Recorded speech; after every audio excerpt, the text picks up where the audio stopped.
Welcome to my अनसंस्कारी roast. एक 17 साल पहले पैदा हुआ पुराना बच्चा जिसका एक आम नेचर है, लड़ाई गुताई दर्द पीड़ा, इससे इसका कोई संबंध नहीं है। एक सीधा साधारण चूतिया बच्चा जिसके रोड पे चलने कारण पैरों द्वारा दबी चींटी का खून हो जाए तो ये उसकी दुख पीड़ा दुनिया से तन्हाई, उस चींटी के कुचले जाने पर उस दर्द को जबरदस्ती महसूस करता है। अपने बड़े दिल में एक छोटा सा दुख लेते हुए अपने घर के आगे बने गार्डन में उसे दफनाने जाता है। फर्जी एहसास का मलाल तो कर ही सकता है। हाँ, वही सीधा बच्चा जब गुंडा बनता है तब क्या होता है। एक रियल ट्रुथ बेस्ड स्टोरी जो सच्ची घटना पे आधारित है। हाँ, मैंने खुद देखा मेरे स्कूल टाइम पे। मेरी क्लास के सेक्शन में एक ऐसा सीधा बच्चा था जिसकी शक्ल इंटेलिजेंट बॉय जैसी थी बट अकल बड़ी चूतिया वाली थी। जहाँ मैंने एक्सपीरियंस लिया कि 11th-12th के बच्चों का खून बहुत ही गर्म होता है जिसमें कोई भी भस्म हो सकता है। और इसी गर्म खून के अंदर एक बच्चा आता है सुनील नाम का, जिसको लड़ना बहुत ही ज्यादा पसंद था। हर तीसरे दिन सुनील की गुथाई किसी न किसी से होती रहती थी। और उस क्लास में जो सीधा बच्चा था वो मेरा बेस्ट फ्रेंड था, जिसकी एक दिन 11th क्लास के बच्चे के साथ झगड़न हो गई थी। मसला कुछ नहीं था, लाइन में चलते कारण मेरे दोस्त से गलती से धक्का लग गया जिससे उस 11th क्लास के बच्चे को गुस्सा आया और उसने बोल दी तेरी माँ की चूत। उस बच्चे द्वारा दी गई गाली मेरे दोस्त के दिल में चुभ गई। मेरे दोस्त के बारे में ऐसी गाली सुनकर मेरा दिल बैठ गया और मैंने भी बोल दिया क्यों तेरी माँ का क्या लौड़ा चाट लिया था इसने, या फिर इसने तेरे घर में अपने लंड का घर प्रवेश किया था। और ये कहकर मैं अपने दोस्त को लेकर क्लास में आ गया। मेरा दोस्त बहुत ही सीधा था, कभी किसी से जवान नहीं लड़ाता था, जिसे मैं हमेशा दबा के रखता था। जब हमारी क्लास के सुनील को पता चला कि हमारे क्लास का एक सीधा बच्चे को गाली दी गई है तो सुनील मेरे दोस्त के पास आया और उसने बोला कि को कौन सा बंदा था, तू बस शक्ल बता दे मैं देख लूंगा। मेरे दोस्त को लड़ाई करना और लड़ाई देखना बिल्कुल भी पसंद नहीं था। उसने साफ मना कर दिया मुझे लड़ाई नहीं करनी उससे और ना मुझे करवानी।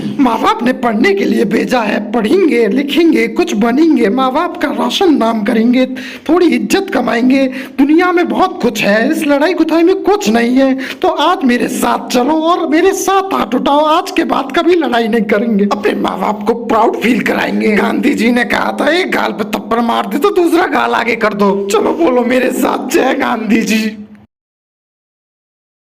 मिडिल तुझे पता है कौन सा था वो भूसड़ी वाला? मैंने बोला कि हाँ वो रघु बेटा भूसड़ी होते वो शक्ल देख मारो सुअर को। हमारी पूरी 12th क्लास उस 11th क्लास के बच्चे की ओर जाने लगी। यही सब देख मेरे सीधे बेस्ट फ्रेंड ने कहा अरे भूसड़ी का अजीब जबरदस्ती लड़ाई करवा रहे। जब उन 60 बच्चों के थप्पड़ उस 11th क्लास के एक बच्चे को लगे तो वहाँ अखंड भीड़ इकट्ठा होने लग गई। जहाँ उस बच्चे के लात घुसे पड़ रहे थे वहीं एक तरफ से एक्स्ट्रा थप्पड़ भी पड़ रहे थे थर्ड पार्टी की तरफ से, उसी की क्लास के उसी के फ्रेंड हमारी क्लास के बंदों को ज्वाइन करके अपने दोस्त को मार रहे थे। उस बच्चे की हद से ज्यादा जुदाई होने के बाद सारे बच्चे 1 घंटे बाद प्रिंसिपल ऑफिस में होते हैं। किसने मारा इस बच्चे को? सुनील सिन्हा थान के बोला मैंने मारा।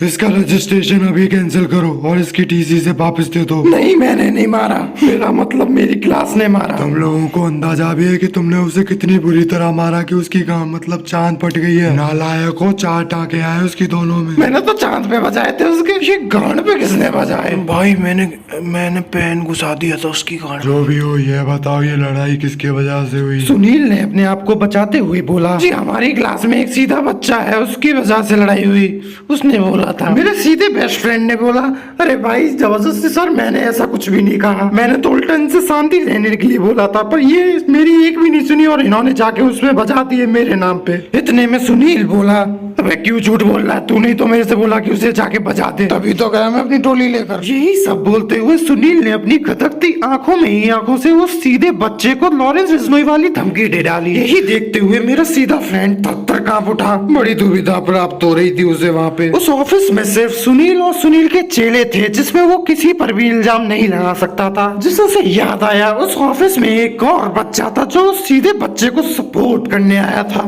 बहन का लौड़ा में क्यों गया उस ऑफिस में? उसने अपने आप को सुनील और उसके चेलों को बचाने के लिए उसने मेरे को प्रेफर करना ज्यादा ठीक लगा। सीधा बच्चा अपने बचाव में बोला अबे बाबली गांड मैंने तुझसे नहीं बोला, मिडिल एज ने तुझसे बोला था। एजर की वजह से हुआ सर। मेरे सीधे साधे बेस्ट फ्रेंड ने अपने आप को बचाने के लिए मेरा नाम ले लिया। मैंने अपने सीधे बेस्ट फ्रेंड को घूरते हुए बोला वाह दिखा दी तूने दोस्ती, तुम तो गांड मनवाने की जगह गांड मार रहे हो हमारी। मेरी ऐसी फर्जी इमोशनल बातें सुनते हुए मेरे दोस्त को बहुत ही बुरा लगा। अंदर से उसे धक्का लगा कि वो मुझे खो ना दे, तो इसलिए उसने सारा इल्जाम अपने ऊपर ले लिया। सर हाँ, मैं गया था मारने उसे। उस सीधे बच्चे को अपने ऊपर इल्जाम लेते हुए देख सुनील ने भी अपने आप को बचाने के लिए उस पर सारे इल्जाम डाल दिए अपने वाली। सर मैंने इसे अपनी आंखों से देखा, मैं इसका जिंदा प्रूफ हूँ। और सिर्फ यही नहीं, 5 मीटर दूरी पर पश्चिम की साइड 2 फुट 4 इंच की ईंट थी, जिसे इसने उठा के उस बच्चे के हेड सेंटर पे मारा, जिससे उसकी 1.4 mm का फोर्स प्रोड्यूस हो, जिससे उसकी मौत ना हो, घायल ज्यादा हो। सुनील के मुंह से ये सब सुनते हुए मैंने धीरे से बोला, क्या उसकी गंड के पास खड़ा हुआ था जो इतनी गहरी। तू चुप रह। हाँ भाई सीधे तू बता। उसकी ये बात सुनते हुए सीधे बच्चे ने बोला, हाँ मैंने ही मारा था उसे। हाँ, ये इल्जाम जब सीधे बच्चे ने अपने ऊपर ले लिया तो सारे बच्चे अपने इल्जाम को उसके ऊपर डालने लग गए। और वो पेन जो था वो आप ही ने उठा के गांड में डाला था ना? हाँ मैंने ही डाला था। और ये सब देखते हुए सुनील ने उस सीधे बच्चे का फायदा उठाते हुए उस पर अपनी 2 दिन पुरानी शरारतें उसके ऊपर डाल दी। और ये सब झूठे बयान देकर मेरे सीधे दोस्त के मुंह से सुनकर प्रिंसिपल ने उसे स्कूल से निकाल दिया। पढ़ाई लिखाई तो उसकी छूटी गई थी, फिर वो उसके बाद सच में ही गुंडा बन गया। बाहर निकलते ही उसने सबसे पहले वाहियात फ्रेंड्स बनाए। जो 17.5 साल का सीधा बच्चा था वो 1 साल बाद मादर चौथ बच्चा बन गया। उसने सबसे पहले उस प्रिंसिपल को दावा, फिर उसके बाद सुनील, फिर पेन वाला लौंडा, फिर उसके बाद वो 11th क्लास का बच्चे को फिर से अपने हाथों तोड़ा। ये सब करते हुए मेरा सीधा दोस्त मेरे हाथों कंट्रोल बाहर हो गया। सबसे बड़ा दुख तो तब हुआ जब उसने KGF मूवी देखी और आजकल उसी मंजिल की राह की ओर चल रहा है। और यहीं पर इस वीडियो की समाप्ति हो जाती है। तुम लोगों को बता दूं, ये स्टोरी 30% फर्जी तरीके से इलीगली बनाई गई है, बाकी की 70% रियल बेस पे है, तो नो टेंशन। अगर आपको इस वीडियो का सेकंड पार्ट चाहिए तो एम करते हैं 3000 लाइक्स। मुझे पता है तुम लोग करा दोगे। अगर वीडियो अच्छी लगी हो तो लाइक एंड सब्सक्राइब जरूर से कर लेना, नोटिफिकेशन ऑल पे जरूर से सेट कर लेना, जिससे तुम मेरी नेक्स्ट वीडियो सबसे पहले देख पाओ। बाय।